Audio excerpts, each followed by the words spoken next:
volunteers. They do a great job, too. Thanks, guys. Good work. Okay, enough of me. How about Doug Benson?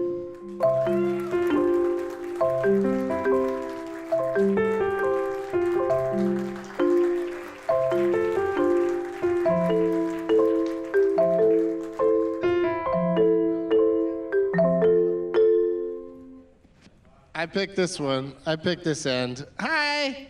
Welcome to the comedy panel that's starting late. I've been here since before 3 o'clock, so don't blame it on my stoner ass. Hello, balcony. How you doing up there? Perfect place for an afternoon nap. I really appreciate that. And thank you to everybody. Somebody responded, but I was talking over it. I apologize for having a microphone. Thank you, everybody, for coming out to the annual comedy panel. I've been the moderator for the panel for the last couple of years. For anybody that's here today, that's a great thing about the Traverse City Film Festival. You could just go check out anything, and it's either going to be great or something that you can talk about for the rest of your life for how weird or unpleasant it was. I love the comedy panel, especially this year, because I don't know about you guys, but I have not seen any movies that left me leaving the theater with a big smile on my face. It's all been amazing, but also incredibly dramatic and intense, and also, as Michael likes to say, life-changing. So we come in here every year and gather everyone that's involved in something comedic that happened at the festival, and that's why there's only 3 guests today, because the funniest, lightest movie playing this festival is called The Death of Stalin. So I recommend that highly if you get a chance to check that out tomorrow night. But that's just sort of where we're at, and it's not necessarily a bad thing. Although Hearts Beat Loud, have you guys seen that? Was a extremely lovely movie. That was, like Michael said, that was a chance to really get away from all the terrible things that are going on. But I'm going to bring 3 people out here, and we're just going to chat for a little bit, and then we're going to open the floor to questions. And I'm just going to tackle this one immediately, because somebody always stands up and says, why aren't there any women on the panel?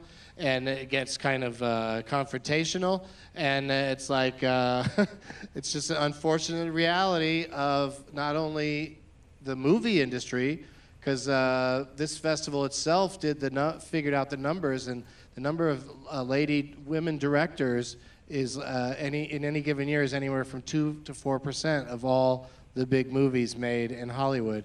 So that obviously needs to change. And then after that, also executives. There needs to be more women executives and people of color. Well, I apologize on that front as well today.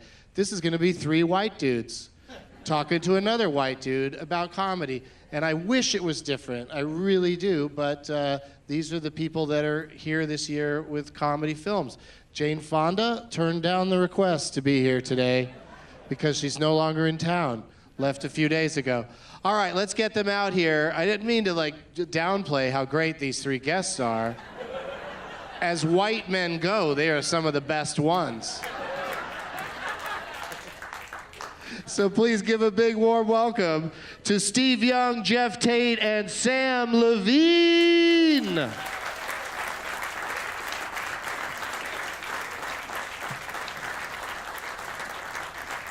Hey guys, grab any seat you like. Throw your Diet Coke down on the cocktail table. This looks like a unusual speed dating event. That looks pretty typical. Cocktail tables between us. Let's meet them individually, starting with the man all the way down there on the end. You know him from, and he's in town for, among other things, several reasons, but one thing was Sam spoke at the end of a Q&A, at the end of a screening of Freaks and Geeks, the documentary, because he is one of the stars of that program. It's Sam Levine, everybody. Hello. Thank you, Doug. Thank you, everybody. Hello. We had a great time doing Doug Loves Movies here on Wednesday night, and then Always. Friday night we did the Benson Movie Interruption, and Sam participated in all of that. It's your second year at Traverse City. It is, and I'm enjoying it even more than I did last year, so Thanks for Why? having Was me. it hotter last year? It was probably warmer. I don't know. Because I know you don't like the heat. I don't like the heat, but it was that I didn't know what to expect. And now that I know what to expect, I can maximize my fun. Oh, I like it. You can plan everything better. Yeah. Yeah, that's a great deal. What's the, have you seen any comedies? This is a comedy panel, so that's what we should talk about. That's true. No, the one for sure comedy I wanted to see last night, I wasn't feeling well, The Long Dumb Road. But you saw it. We did. Yeah, you liked it. Jeff and I saw it. Yeah. Yeah, we'll talk about it, I bet, when we get to Jeff. Okay. There were Yeah, funny moments in the Ruth Bader Ginsburg doc. There were some very funny moments. Oh, yeah, that'd be my favorite comedy I've seen Yep. at the festival. But that's because I haven't seen the comedy film that is getting raves from everybody I talk to here at the festival and features the man to Sam's right. It's Steve Young, everybody. Let's hear it for Steve. Former writer for the David Letterman show, and now the subject of a documentary called Bathtubs over Broadway that highlights, yeah, see, everybody that sees it loves it. It highlights the obsession that you have, Sure, let's go right for that. Obsession, that's fine. or you're just very interested in. No, it's obsession. Okay. Tell them what it is that you're obsessed with. Bathtubs Over Broadway is a comedy music documentary that follows me as I do a deep dive into a branch of show business that was pretty much not known at all in the world.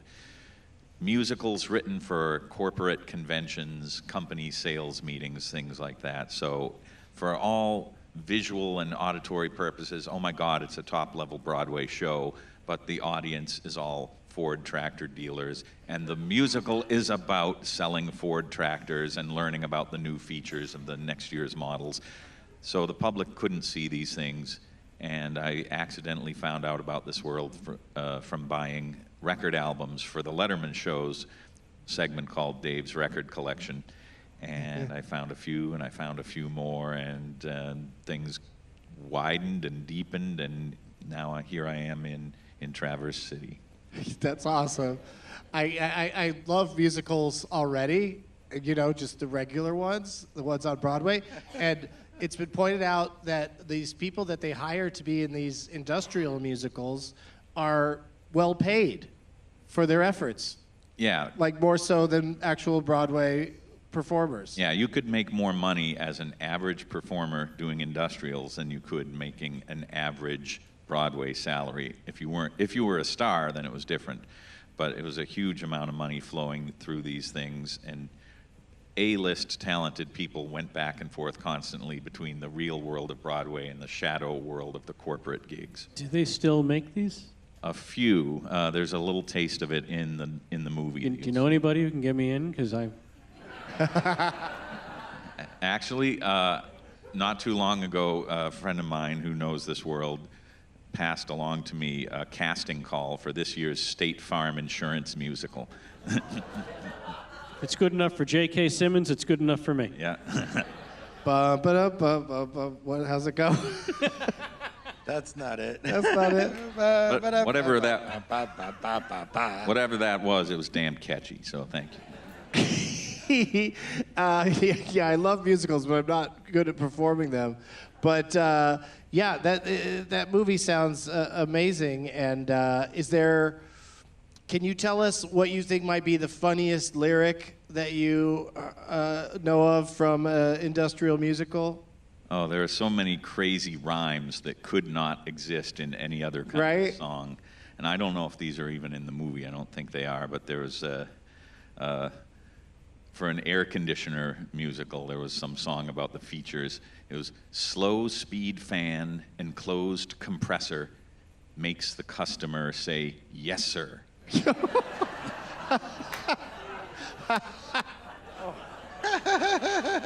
You gotta show respect to your air conditioning unit. Yeah. And yes, sir. yes, sir. And some lyricist at 2 a.m. struggling with this stuff must have hit upon that and gone, yes, and then thought, no one will ever care. And then 50 years later, I cared. Yes, that's the important thing. And it's played, I almost said it played out, but it's played all of its showings here at the festival. That's right, unless you got connections to someone who can throw us up on a bonus screening or something. Yeah, let's have a bonus screening of Bathtubs over Broadway. Let's start it right here. Let's call our Congress people, and let's make that happen. But I would love to see it here because I imagine the crowds here watching it have been a delight to witness. It's a thrill, I mean, especially for the filmmaker, Dava, the director, who's somewhere out here. He's here? It's a she, and she is She's here here? somewhere. Oh, she was in the green room. That's the Yes, director? right, Dava. Fantastic. We have a woman who directed a comedy That's film right. and didn't manage to invite her to be up here. The patriarchy wins again. Yeah. But is she shy? Is that the deal? She refused to come out here for this. She's plenty funny, but just thought, you know what, Steve, you're the funny guy officially on the team. You go. You're the wild man, clearly. Obviously. But she worked for 4 years on this thing, sweating blood, not sleeping enough, and to finally hear audiences gasp and laugh and cry and come out shaking with delight, it's thrilling. I love that, and I love that the movie was directed by a woman. So we've got that quiver in our cap. Well, there's a woman who could have been on stage today. She just didn't wanna. That's what I'm gonna say every year from now on when that question comes up. The women that are here didn't want to be on stage with us. That's right. Jane Fonda said, "Don't go up on that. You don't want that." Yeah, that's not necessary. Look who else is here, you guys. It's Jeff Tate. Ooh, yeah. You looked up in the balcony with such intensity that I looked. Oh, you when- thought you like, might be who else? sitting up there? No, I know where I'm sitting, but when you looked up, I was like, who is it? Well, you know. You Maybe just gotta- that's Jane Fonda. You want to try to draw the balcony in. I mean, they're a bunch of malcontents that who knows what they're going to do. So you got to keep them happy. They're malcontents. Malcontents in the balcony. See how comedy works, you guys? Right? You're I mean, if learning we a lot made that today. about tractors, we could fucking make $1 million. All right. Wait, so back to Steve. The people who make the industrial musicals, is the actual making of them also very profitable? Like the people who direct and write these things? Yeah, you could make an excellent living, and some people got into this thinking, well, it's not what I want to do, really. I want to be a Broadway composer. And some of them did escape out into the larger world of Broadway. Others stayed in the industrial world for decades at a time and did very, very well. But you had to make the deal with the devil to say, I'm going to be okay with the larger world never understanding what I did. Right, until your movie came along, you're exposing a lot of it. Yeah, that's a lot of the fun of it. People who in their 80s or 90s had given up on anyone ever understanding what their career was. Suddenly I show up at the door, guess what? The spotlight's here. We're going to tell the world about what you were doing all that time. That's amazing. I want to watch that movie right now. I don't want to talk to you, Jeff. I want to watch that movie. But seriously, Jeff, how's it going? You're in a film here. Yeah. That played at the festival. We both are. It's a short film directed by our friend Sharon Everett that played in the Shorts AF program. Yeah. Shorts as fuck. I'll say it. I'm not afraid to say it. Did you say your friend Sharon? Yeah. So another lady director that isn't up on the stage with us? I put her on a plane yesterday just to keep her from being on this panel. Wow. No, she had to go. She's got things to do. But yeah, so it would have been great to have her participation. But she made a short film. Jeff and I are lucky to be in it. We play ourselves. I mean, Jeff plays a much smarter version of himself. Well, I play a version of myself that knows what to say. Because I was given the words. Given the lines, yeah. So you just say them. This version, I never know what to say next. Well, we're going to find that out today for sure. What have you done as far as... and the movie's called, Who Knows Where It'll Show Up. Like a lot of these things, it's kind of... the idea behind it is to maybe make a potential series out of it. And the premise is called Brentwood, and the premise is Brent Spiner, who played Data on Star Trek, I thought they should have called the movie Unlimited Data, but they called it Brentwood because he lives in Los Angeles in Brentwood, and his name's Brent, and it's a bitter version of Brent Spiner, and his greatest enemy in the short film is, of course, LeVar Burton, who played the blind Geordie LaForge on Star Trek, and there's a moment in the movie, Jeff. I'm going to just spoil it for everybody because it's so funny. There's like a dream sequence where LeVar Burton is reading from a children's book to Jeff Tate. And it's you just got to see that image. Look it up on my Instagram. But it was like a wish I had forgotten I made. You're like a Make-A-Wish kid that didn't do the paperwork. Yeah. Like Just like, oh shit, LeVar Burton's reading to me? I really wanted this, I thought. I sent that in 18 years ago. Wait, 28? God damn it. Yeah. I'm a lot older than I thought I was. Yeah, well, at the beginning that's of what that these riff, I panels was tell only us. 30. That's what we learn up here, just how old we are. But what have you done at the festival so far that's of note? Have you seen anything comedic? Yeah, I saw Anna and the Apocalypse Oh, that's fun. at Midnight Movie on Wednesday. The midnight movie, so I know you guys don't go to the midnight stuff. That guy's anybody making a see face it? like I go to that stuff. Did anybody Who see saw Anna it? and the Nobody Apocalypse? claps. Over That there? guy, those folks. Dodgers Yeah. Cap saw it. It's a lot of fun, Metro saw right? it. Yeah. I loved it. Yeah, I it's thought a it was zombie. It's a fantastic. zombie musical. The songs were catchy. Yeah, the songs. The violence super was catchy. hilarious and abrupt. Yeah, and I think there's even a song in the zombie movie where she's referring to the zombies as suppressors, but also says yes, sir. Yeah. Yeah. They do have a song about air conditioning. Okay. They're on sale this week. Yeah. So please check them out if you don't get killed by the horde of zombies. Anyway, I also saw You got to The really Long pronounce Dumb that Road. D at the end of that word. It's confusing. The Long Dumb Road. Yes. Yeah. That Also, these three guys seen everything. All right. That was we saw that last night. Super fun. Jason Mantzoukas and Tony Revolori. Yeah. Revelori. Yeah. Revelori. What is it, Sam? Revelori. Revelori. Yeah. Revelori? I can't help you on this. Yeah. Tony Revelori. Revelori. Yeah, I think it Revelori. might be Relevori. No, it's Revelori. It's also not relevant. Relevant. It's not Revenant. So it's not. Yeah, it's not The Revenant. It's just about two guys trying to get from where they start out, like Oklahoma, and they're trying Texas. to get to It's Texas somewhere to in California. And Jason Mantzoukas plays a bit of a wild man, and he's very funny. You might know him from The League, and he's on the podcast How Did This Get Made, about crazy movies. And yeah, we both liked it, right? Yeah, I thought it was really funny. It was fun. I enjoyed it. I enjoyed it a lot. I think me and those three should just have our own panel. Like, they can ask me about The Rock and stuff, and everybody else is like, well, I saw movies with subtitles. I like to read movies. You like people to ask you questions about The Rock? I mean, I don't dislike it. I mean, that was like an example of questions I know the answer to.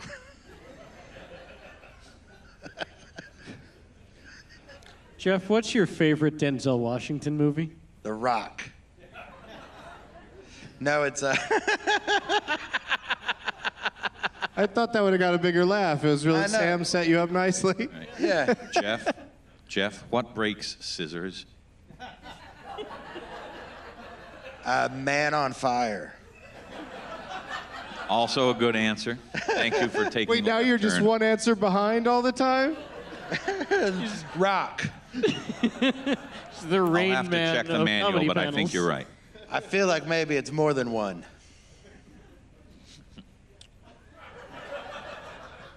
I stayed one answer behind and they fucking gave up on me. No, it was really rolling for a second there, and was really a great example of, again, we're showing them how comedy works. And but that's also, comedy also doesn't work some of the time. Sam, what's your biggest comedy inspiration in your career? Because, you know, a lot of the work you do is comedic. You started out doing stand-up when you were young. Well, as far as comedic acting, I am very much a child of my generation, which was the early to mid-'90s. So Matthew Perry on Friends was a heavy influence on me as an acting comedian person. So when I got older, I realized that Matthew Perry would do this move a lot on Friends. And then I found out that he was stealing that from Jackie Gleason. So in a way, I guess Jackie Gleason. In a different way, as a stand-up, which I used to do when I was much younger, Richard Jeni, the late great Richard Jeni. Oh yeah, yeah. He was a huge an influence amazing on me. comedian. Yeah. Okay. I can't believe Richard Jeni got more than the movie that played at this festival. But there was like 7 people clap for Richard Jeni and 4 people clap for Anna and the Apocalypse. You're a real numbers guy, aren't you? I'm always about the math, Doug. Math don't lie. Steve, what about you? What were your inspirations to go into comedy writing, and specifically, I imagine getting to work for David Letterman must have been the most thrilling thing you could imagine, because you were probably a big fan of his. I was galvanized the first time I ever saw the Letterman show, I think in 1983. Back on NBC Yeah. at 12:30. Yeah, and so I guess that did make a big impression on me, but then I didn't actually watch it all that much during college. I mean, that was supposed to be when you're watching Letterman in those days. Somehow I was not in with people who wanted to watch TV at night, so when I joined the staff in 1990, I think I knew less about the show than anyone who'd ever been hired there. But I guess I got up to speed okay, because I stayed for 25 years. Yeah, and that initially might have worked in your favor, because you didn't have in your head, oh my God, he's already said every joke. Yeah, that I could mean, be you said. sometimes would think of a great idea, and they said, oh, no, we did that in March of 1986, and you go, oh, okay. But if you're not I already was in... too busy fucking. I wasn't watching the show. I don't think that's what he said, Jeff. I think he said that he ran with a crowd that didn't just want to sit around and watch TV at night. I know that's what he said, Doug, but I can also read between the lines. Jeff is a very smart person. We've established that for sure. But any comedy heroes when you were young? I always worry I'll disappoint people. I was not really a comedy follower or somebody who thought much about it. Too busy fucking, huh? Yeah, and I'm not really paying attention to much comedy now either. I wonder why.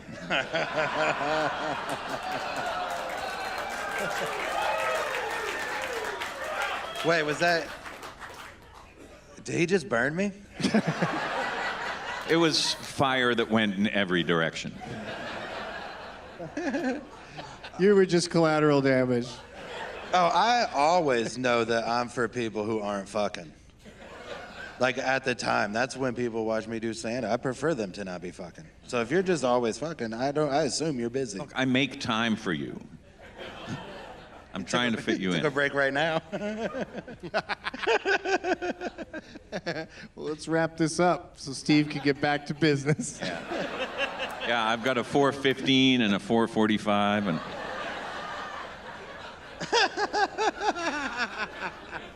He's got a waiting room where with doors so that each person doesn't see each other. Right, it's like a medical Each appointment is dispensary. separate. Yeah. Jeff, who are your comedy heroes? What made you get into it? I mean, Can I guess? Oh, this is a fun game. I feel like this is going to be hilarious or insulting. No. Garth Brooks. Garth Brooks? Garth Brooks. Remember that time he hosted Saturday Night Live? So good. Oh, yeah, that mango skit was... that mango skit. Much in the same way that first episode of Letterman galvanized you. When I saw Garth Brooks and Mango on screen together, I felt a fire inside me. I want to do that. So I was right, Garth Brooks. Yeah. Yeah. I mean, not like this is good as I had no idea that this is when you wrote on the show, but the Letterman show from when I was in high school probably has a big impact. Did you know Muji Burr and Sarah Jewel? Oh yeah, the guys from the souvenir store around the Man, corner. when they sent up that summer when they went around the country to different hotels. Yeah. That was the funniest goddamn thing I'd ever seen. They go, look, it's super clean. The sign said super clean, and he goes, super clean. It was so funny. It was these two guys that had like a motel in New York, and they were just hilarious. They were brothers or something, right? They were, I don't think they were related. I believe they were both Bangladeshis, and they were operating the souvenir store around the corner from the Ed Sullivan Theater. Oh. And in the same way that some other people around the neighborhood, like Rupert, the guy at the sandwich shop, Dave just loved talking to these people because they did not have showbiz pretensions. They were just sort of regular people who played along as best they could, but the mismatch between Dave Letterman's crazy energy and humor and these people who just went, yeah, Dave, I guess so. It was so much Yeah, his fun. mom was always that when he'd go to her, and People who just so gave many... him nothing. Like he would just... say something hilarious, and his mother would go, oh, he'd probably love all of you. Well, I'll tell you, we probably blew it in terms of, following the Letterman rules of comedy, because the studio at David Letterman's shows was always freezing, like very cold, because he liked, an alert audience, right? That's what he said. I think there was also equipment that you didn't want to have overheat, but I think he did like to have people feeling like they weren't going to get comfortable and fall asleep. It's harder to fall asleep when you're freezing. Like when your teeth are chattering, it really is distracting from falling asleep. But laughing is also like it makes you warmer, so you want to do it when you're cold. You're dying to do it. Oh, please, whatever. I'll laugh at whatever. Just stop talking. I mean, when you're freezing to death, you need to laugh or fuck or it's over. Do you remember when he made Rupert go into the McDonald's and ask for a 5-pounder? Yeah, that was a wonderful bit because at this point in the 90s, Dave was too famous to go out on the street anymore and get away with anything because everyone just, oh my God, it's Dave Letterman. You couldn't do real experiments with unsuspecting people. So Rupert, the sandwich shop guy, was fitted up with a microphone, a little camera between here on his glasses, an earpiece. Dave sat in the van around the corner and just told him what to say to people, and he would just, this crazy anarchic chaos that Dave would sow in a McDonald's or in a rental car company or something just by making this guy say things. And Rupert, God bless him, was just so transparent and willing. He was fearless. He would do whatever Dave wanted him to do. And the segment was great for quite a while until one day someone who Rupert bothered got so angry that he pulled a knife on him. And then Dave said, I don't think we're going to do this bit anymore. Wow. I didn't know that's why that ended. That's crazy. I thought they just had a disastrous falling out, like Martin and Lewis. David Letterman and the guy from the sandwich shop. It's a real messy showbiz breakup. Anyway, he asked, when the McDonald's said they couldn't sell him a 5-pound hamburger, he asked if he could get 20 quarter-pounders on one bun. And I would have to say a lot of that is my comedic influence. If anything, Cabin Boy, that show Get a Life, Chris Elliott had a lot to do. Yeah. Adam Resnick created that with Chris Elliott. Even less people for Chris Elliott than for the movie that was here, which was half for something that I forgot already. What are we talking about? I don't know. Math. It'll all be on the website later. My website. So thank you for making that show. Oh, yeah. Well, to the extent I can take credit for a few stray crumbs of it, sure, you're welcome. So it was that and Sinbad. Wait, that's your final answer? Yeah. You're going with Letterman Show and Sinbad. I like to think of myself as a combination of the early 90s Letterman and Sinbad. Like, that's where I get my comedic sensibilities from. I think I've perfectly combined them. into a real droll but loudly dressed individual who won't stop talking even though it's not his turn. No, it was still on you. Take as much time as you need. Jeff, what's your favorite Sinbad movie? House guest. Oh, a real Close, answer. yeah. Okay. What'd you think I was gonna say? I like how quickly you answered that. But also, how many are there? 4? There's probably like, he's in Unnecessary Roughness, Good Burger. What? He's in Turbo Man? No, that movie is That's called Jingle All the Way.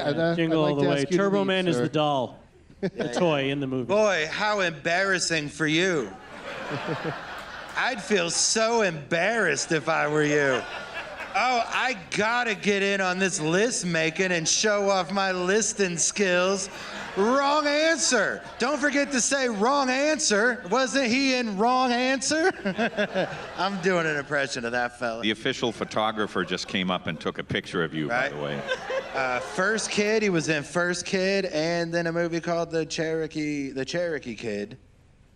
He And, loves kids. And then that's it. Then he worked on his marriage for most of the 2000s.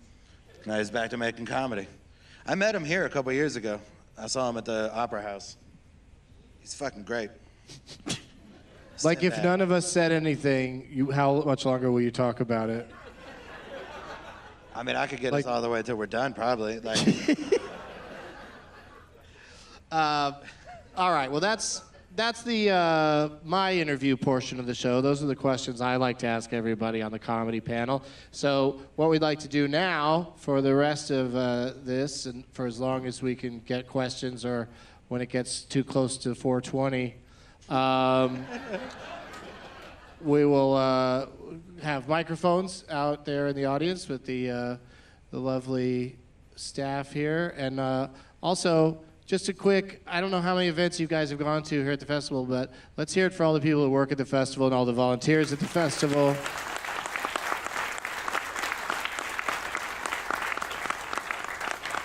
They like to say that, donations and buying tickets to this festival help keep the lights on. And I find that funny because it's a film festival, so the idea is to turn the lights off and then watch a movie, but I guess they have to keep the projectors running, so it still counts.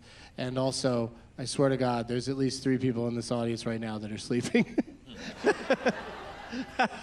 I was in an off-Broadway show with a guy that when he'd see somebody in the audience sleeping, because we are looking right and addressing the audience the entire time, when he'd see somebody sleeping, he'd start saying his lines louder to try to wake that person up. And it just does not work. See, they just sleep right through it. All right, so Stirred a little bit. let's go to. Oh, did they? Let's go to the audience, you guys, with any questions you have. If you're in the balcony, just go ahead and jump down. And we got a couple of microphones roaming around. So just raise your hand if you have a question, or get the attention of this gentleman here or that dude over there. Here we go, front row. I have a question for Steve. Okay. Did you find anything at RPM Records today? I did go over to RPM Records on the advice of several people locally who said if you're looking for unusual records, that's where to go. And it pretty much played out exactly like the scenes that show me doing this in the movie. You go to a record store, you explain, I'm looking for these corporate musicals. People say, gee, no. And I give them a card, and they say, we'll keep an eye out. The guy running this place actually knew more than most people what I was talking about. He said, Diesel Dazzle, I've seen that one. So so that was a good sign. Made me think someday he might find something for me, but not today.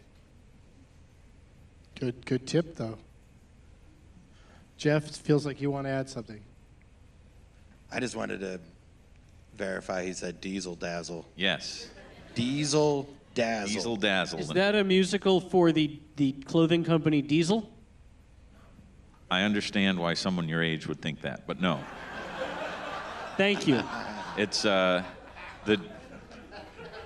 Detroit Diesel Engine Division of General Motors, 1966. The musical about selling and servicing diesel engines. So clothing company, got it. If you wanna Sure. sell a diesel engine, you got to give him the old diesel dazzle.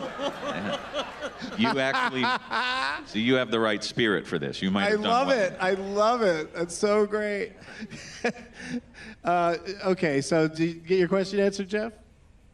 Yeah. Just next time you have a question, raise your hand. Okay. And we'll try to bring you a microphone. Yes. Where's the next one? Oh, right here. How you doing, sir? Good, good. Did you guys, any of you see The Streaker or White Tide? Both awesome comedies. People probably just went The crazy for it. Streaker What- and White Tide? Yeah, Streaker, there's a lot of streaking involved. And have any Yeah, of you I done don't any care for nudity that. in order to get laughs in your career? What's that? Have you ever streaked or gone nude in order to get a laugh? Oh, no, I haven't. I respect and enjoy people like Will Ferrell and, Sacha Baron Cohen or whoever for their wild, wacky nudity. But in my case, I'm always like, you know what? I'll try to write a joke instead of embarrassing myself because of my physical appearance. I feel like everybody feels that way. Sam, have you ever? Yeah, I save those laughs for the bedroom. Yeah. I've shown my butt in a few films, but I always think the joke's on them. I don't want to see that. What I've films have actually- you showed your butt in? You didn't see them. I guess not. I'm not going to point it out. Do your homework if you're really interested. All right, I'm gonna guess. More than once? I'm gonna guess. Was it in Pulse? No. Okay. So, to follow up though, the nudity question was a lot of fun, but I just want to repeat out loud. It's called White Tide. White Tide, the something of something. The Legend of Kulubra. Yeah, I've heard about Search this. for Curly's blow. Yo, That's not it. But another forgotten apparently, Sinbad movie. the director of that movie would have been here today if he didn't leave 2 days ago. But Theo Love is his name, and everybody I know that's seen that movie, including Sharon Everett, who directed the short that Jeff and I are in, everybody says it's a really terrific movie and a lot of fun. So yeah, hopefully people will catch that somewhere. Did you hear if they said it has a distributor or anything? They wouldn't say, but it did get sold. Tribeca and 14 offers. So okay, good. So it'll see the light of day, and everyone will get a chance to see it. But hard title to remember.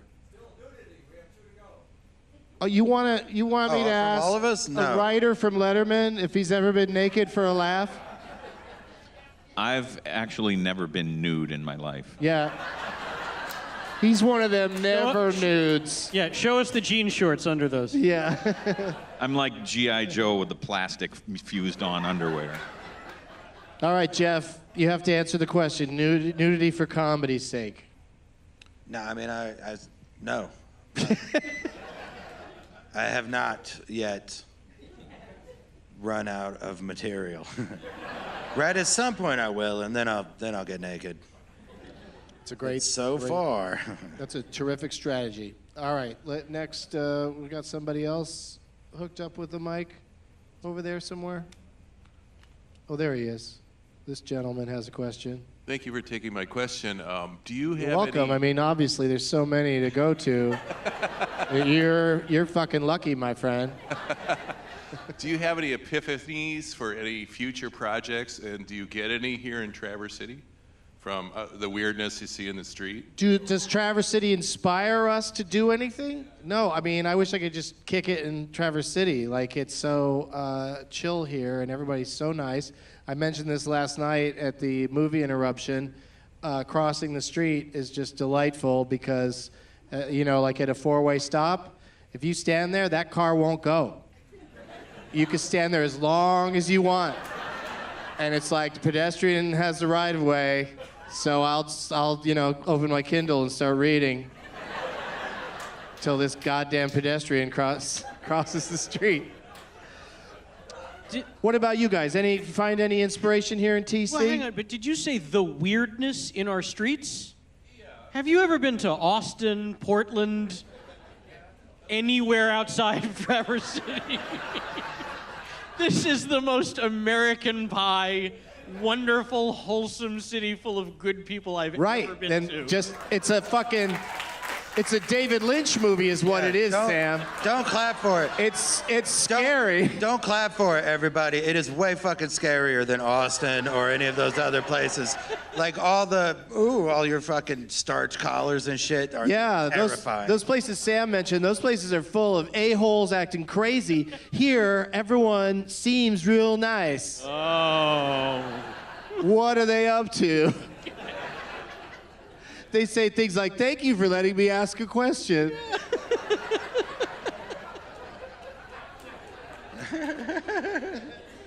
But it's the best of both worlds here because it is so nice that it can be weird, but the niceness trumps the weirdness for me by far. But maybe someday one of us will be inspired. I think it's I keep watching the bumper contests at this festival, and there's this one guy that's in every other one. He's cornered the market on the bumpers, and I kind of want to throw my hat in the ring and make one. Probably won't, but I do sit there and think that for the 60 seconds I'm watching those things. They're funny though, they're fun, and they're local, and it's great. All right, next cue. Oh, we got a gentleman down here that wants to ask something. Let's see what he's got. Yes, if each of you would like to answer, I wonder who your favorite comedians would be.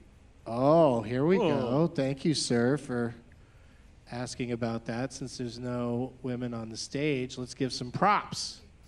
Who's your favorites, Sam? Well, I'm going to start with a good friend of yours, Miss Sarah Silverman. Oh, that's a terrific one. I think she's just brilliant. And back in the day, Paula Poundstone, I really enjoyed her stand-up specials. They made me laugh, and she's still killing it on that Wait, what is it, or what's it called? Wait, don't tell me. Yeah, she's apparently very funny on that show. Yeah. Podcast. All right, Steve, who are your favorite female comedians? I know Dave Letterman was always a big supporter of lady stand-ups and had many of them on. I don't know if you'd count her as a stand-up per se, but just as a comedic talent. I've always been very impressed by Tina Fey and thought if I could aspire to that level of comedy achievement, that would be a great target to look for. Yeah, she's amazing. Yeah, that's a real good one. Jeff? Okay, I'm going to say Nikki Glaser. She's good. Beth Stelling and Tiffany Haddish. Okay. Those three people make me laugh a lot. Tiffany Haddish is so goddamn funny. Yeah, and also just so just raw and emotional and present, and she's terrific. We got to I had a show on Comedy Central briefly called The High Court, where I was a judge who got high, and Tiffany Haddish, we caught her right before she really caught on, and so she was one of the guest bailiffs, and the idea was we'd hear the case, and then we'd go into the deliberation room, and we'd smoke a ton of weed and discuss the case. Then we'd go back out and give the verdict, and all of the bailiffs were great, but she was super fun just because she just gets so silly when she's high. Okay, so for my answer, I'm going to say Milton Berle back when he used to dress like a woman. Yep. Chris Farley when he would dress like a woman. The Kids in the Hall when they do sketches. Monty Python. All the men that dress up as women. Bunny? Bugs What about Bunny. Bugs Bunny? They're all my favorite lady comics. It's all the men over the years that would dress up as women and get laughs off of that.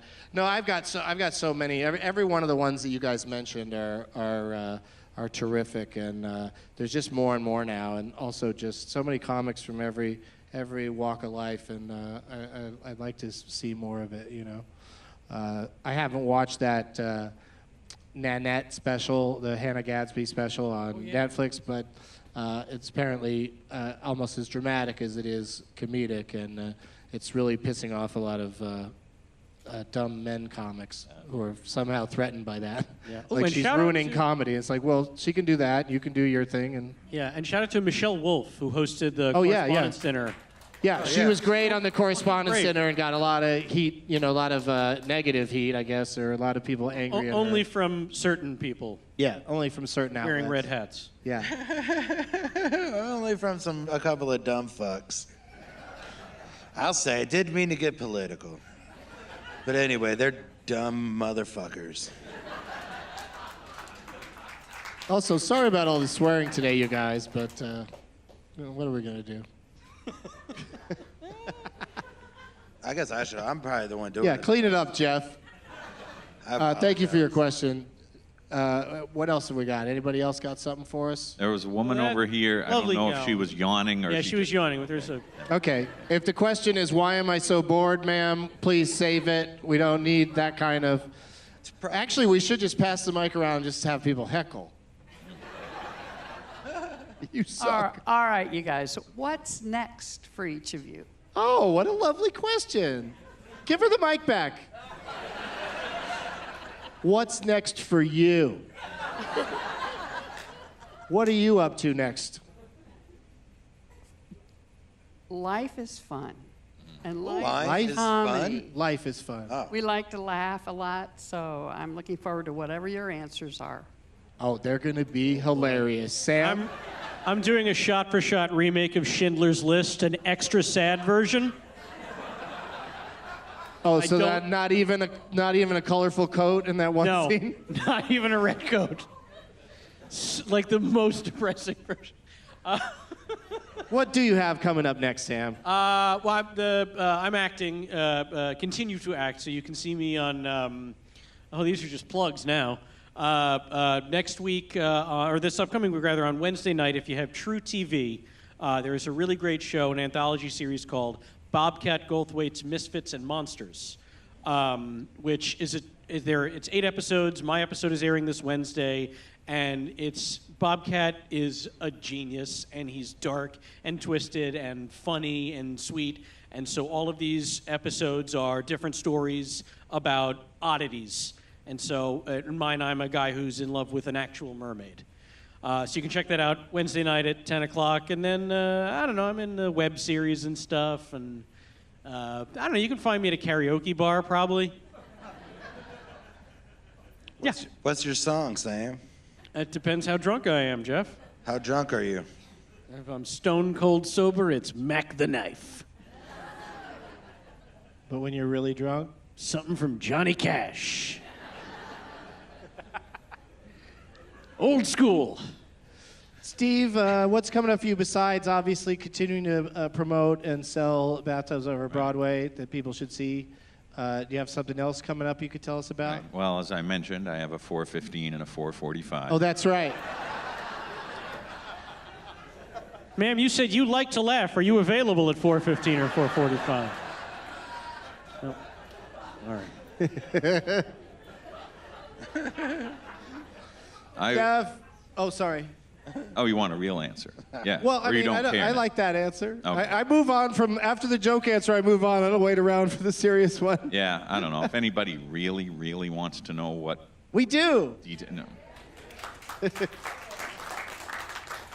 Well, yes, I'm going around wherever I can with the film for a while anyway, and it's just not that interesting. Writing some scripts and trying to get some stuff going, and I teach part-time in New York at New York University, and just doing a grab bag of miscellaneous stuff.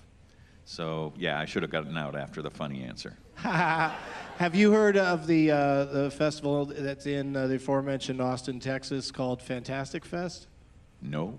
It's super fun, and I hope that somebody on your team submits your movie to that festival, because I think it would fit in great. Because it's basically a genre festival, and the movies are all fairly crazy, but I feel like your movie's also crazy it's unique and different, and I think that would fit in great there. All right. This is a conversation we could have had after the show. Yeah, this is just filler now. Yeah. Jeff, what's next? I got a flight at 7:15. I'm going Oh home. man, I hope you get out. I got stuck here once all day. It was in the winter, but it could happen in the summer. I think it's gonna be okay. Okay. I got a show with my brother. I'm doing a. Oh yeah, he's got a new show. podcast. Yeah, that I started with my brother. So I'm like excited about that. There's a lot of work I put into it. What's it called? It's called Altered Tates. Yeah. His name is Jeff Tate. Yeah. And my brother's name is also Tate. We have the same last name. So the show is called Altered Tates. Yeah, Altered Tates. And the idea is we spend a lot of time hanging out together. Uh-huh. And so that's a pretty closed loop. So we're bringing in people that aren't us. And talking to them? Yeah, to learn. What's it like to not be us? Yeah, like we have a young person You have comes a in and tells us. And A token non-Tate here. yeah, we got people with real jobs come in and tell us what that's like. It's fun. It's fun. I think it's gonna be fun. We have a murder mystery episode coming up. I've got an idea for an Infinity War episode. Yeah, Altered Tate's Infinity War. Right, so just whatever. Look at your phone and eventually it'll be there. Okay. Right, keep typing it in. And I am going to be seen again on the new season of the FXX show, You're the Worst, where I play a kind of a bizarro version of myself. And I show up again on that this next season. Plus, Doug Loves Movies podcast, Getting Doug with High podcast, and I travel with these shows, and I do lots of stand-up, and there's lots of ways to see me. Another thing I got coming up, with any luck at all, is the Traverse City Film Festival next summer. I'm hoping to come participate in that, and I'm going to host a comedy panel. Yeah, so look forward to that, everybody. Anybody else? We're going to answer every question, or when time runs out, we'll stop. You say you don't want to get political, but is there anything about the Donald Trump presidency that inspires your comedy? Ooh. Wow. I mean, I guess Jeff and I, like you two aren't, Steve and Sam don't really have to go publicly, like you don't really speak on stage doing comedy, so you don't necessarily have to create any Trump material. No, I don't try to. I mean, I refrain from tweeting about it, even if I come up with a funny tweet, because the truth of the matter is, as funny as it is on the surface, it's legitimately upsetting. So I don't, there's nothing I can tweet that's gonna be like, oh, people enjoy this, because the same group of people will enjoy it, and then the same group of people will be like, fuck you, you deserve to die, you're un-American, you're not a patriot, and it's just, it makes me sad. So I stay away from it for that reason. That's smart. The Letterman show wasn't primarily a political comedy show in the same way that things like Jon Stewart and some of the other ones were. So that was never my wheelhouse of comedy. We would do political stuff, but I'm actually glad that I'm not on the Letterman show now, going in every morning trying to figure out how to work on some comedy that would be funny and not, like you say, just make you feel sick underneath. Yeah, it's not a hilarious subject really, but comedians, at least until recently, American politics has been a big thing in stand-up comedy because you have to speak to power, but at the same time, it was always power that seemed not so crazy and volatile. I still haven't been blocked by Trump, so I've got that going for me, I guess. A lot of comedians always wear that as a badge of pride when the Trump account blocks him on Twitter. I did get blocked by Scott Baio. Yeah, well, because you know what? Charles is in charge of his own social media. Yeah. The Trump of basic cable, Scott Baio. I thought whenever I would talk about politics, it was because I would try to point something out, or maybe make an attempt to change a mind, put a different idea into someone's head. But I don't think that works with these people. I agree. I don't think there's an changing echo a chamber mind. of one side or another.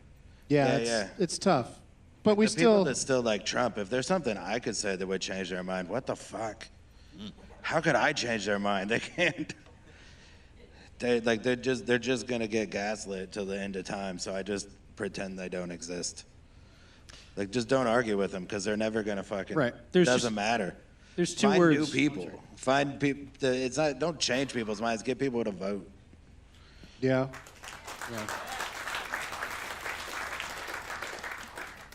Good answer. There's two words that I just repeat to myself all the time when I read stuff about him, and it's Dunning-Kruger. Does anyone know what the Dunning-Kruger effect is? I'll be happy to let you know. So it's a psychological study they did a couple years ago. And there is, on the scale of a person's IQ, there is literally a spot where you are too stupid to know how stupid you are. You cannot identify how not bright you are, so you think you are the smartest person in the room. The amount of red hats in that portion is astounding. So I just have to remind myself this phenomenon exists, and there's nothing you can do about it. You cannot make them smarter, so you just have to put them in a safe space away from you. Let me ask the audience a That's quick what- question. Raise your hand if you think you're the smartest person here. Because I'm going to point out a total dumb shit. But it's well known in the Dunning-Kruger business that Dunning was totally the brains of that outfit. Oh, 100%. Kruger thinks he's smart, but he... Yeah. Kruger was carrying that fucking guy the whole way. Hopefully we'll answer that question. I guess it had to come up. Thank you for asking. Anybody else got one for us? Oh, this lady over here on the side here, sir. Got one back there? We're on Okay, first. cool. Well, we'll get to you, maybe. Clock is ticking. Okay. Hi, I'm Sit just wondering if any of you guys had a chance to talk with Dick Cavett during the festival, and you know, he is a funny guy, and and he did some stand up, and I'm kind of interested if you did what that was like. I mean, you know, he interviewed Groucho. It was Yeah, he's kinda been around cool, for a so minute. He's thank in you. the Jane Fonda documentary that is playing. He would have her on when she was at the height of her activism, and you know, and a lot of America hated her because they thought she was you know, anti-troops, but she was more about pro-peace. But fascinating documentary about her that Dick Cavett is in, and then he's also in the here for Cavett and Ali, right? Which also must be an amazing movie. But that's part of the thing about these festivals. Between my shows that I have to do and the things I want to see and the schedule, you know, it's set up so you could see a lot of great stuff, but you can't necessarily see everything. So I haven't seen that movie yet or run into Dick Cavett here at the festival, but certainly a man with a million stories who is not shy about sharing them. I think there's a lot of people make jokes about, like, if he were on the panel today, it would have been Dick Cavett and then, you know, some other guys. He would have been a dominating factor, I think. But did he appear on Letterman during your time there? I think he was probably on the show in the 80s, probably in the NBC show before I was working on it, but I don't remember if he ever came on as a guest when I was with the show. Yeah, but quite the raconteur. And have you met him, Sam? No, but I do a great impression. Oh, shit. Here we go. Yeah. Sam, this is very exciting. We did manage to get Dick Cavett to come by and just say a few words to this wonderful audience at the comedy panel. Yeah. Lydia, if you insist on frightening people, do it with your sculpture. Thank you. Oh, she gets it. That's from Beetlejuice. He acted in Beetlejuice. That was Dick Cavett or a serial killer? That was Dick Cavett playing a serial killer in Beetlejuice. Wow, Yep. okay. Yep. Very good. Yep. All Not right, impressionist. so this lady is patiently waiting over here. We're going to make, she's designated the final question. No pressure. This better be the best question. What if her question was, has any of you seen Beetlejuice? No. She'd be passing the mic back, probably. I don't know if it'll be the best question, but it will be the shortest. Oh, okay. Sam, Yes.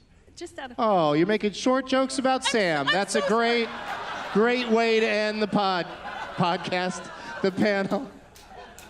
Sorry, go ahead. That's all right. I'm just curious. is it as much fun to make an episode of Drunk History as it is to watch it?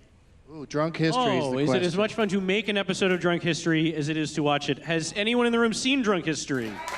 Okay, good. The answer is yes and no. I never get to do the really fun part, which is the drinking. I've done the reenactment on 3 different episodes, but that is a lot of fun. Not to get technical, because they don't shoot with sound. It's MOS, mute on sound in the film. So we're just hearing playback and then doing lip syncing, and that means you can shoot a lot faster.